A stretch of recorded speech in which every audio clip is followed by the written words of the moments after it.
wreath. Yet rhyme had not failed me for reason, nor reason for rhyme. Sweet song, had I sought you in season, and found you in time.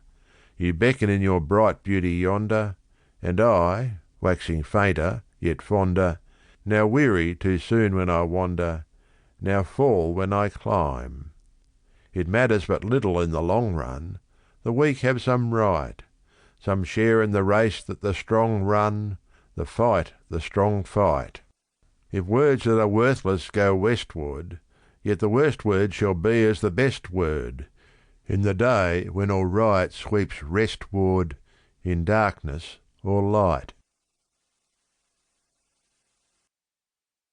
The Sick Stock Rider. Hold hard, Ned! Lift me down once more and lay me in the shade. Old man, you've had your work cut out to guide both horses and to hold me in the saddle when I swayed, all through the hot, slow, sleepy, silent ride. The dawn at Moorabinda was a mist-racked, dull and dense. The sunrise was a sullen, sluggish lamp. I was dozing in the gateway at Arbuthnot's boundary fence. I was dreaming on the limestone cattle camp.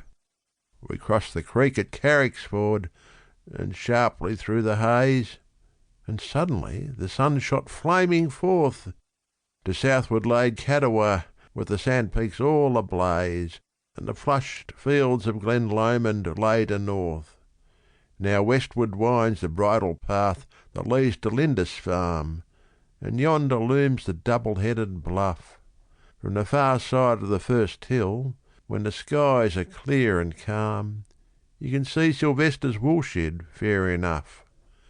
5 miles we used to call it, from our homestead to the place where the big tree spans the roadway like an arch.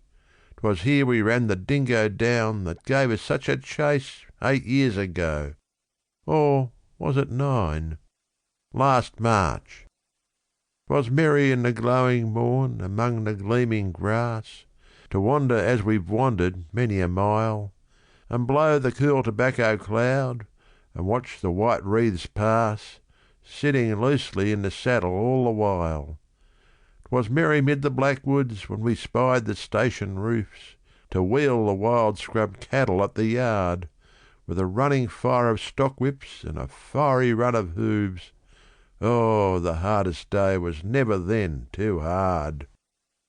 Aye, we had a glorious gallop after Starlight and his gang, when they bolted from Sylvester's on the flat. How the sun-dried reed beds crackled, how the flint-strewn ranges rang to the strokes of mountaineer and acrobat.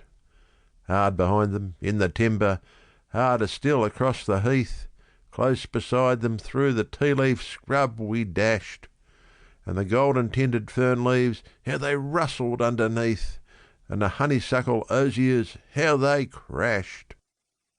We led the hunt throughout, Ned, on the chestnut and the grey, and the troopers were 300 yards behind, while we emptied our six-shooters on the bush rangers at bay, in the creek with stunted box tree for a blind. There you grappled with the leader, man to man and horse to horse, and you rolled together when the chestnut reared. He blazed away and missed you in that shallow watercourse. A narrow shave. His powder singed your beard. In these hours when life is ebbing, how those days when life was young come back to us. How clearly I recall even the yarns Jack Hall invented and the songs Jem Roper sung. And where are now Jem Roper and Jack Hall?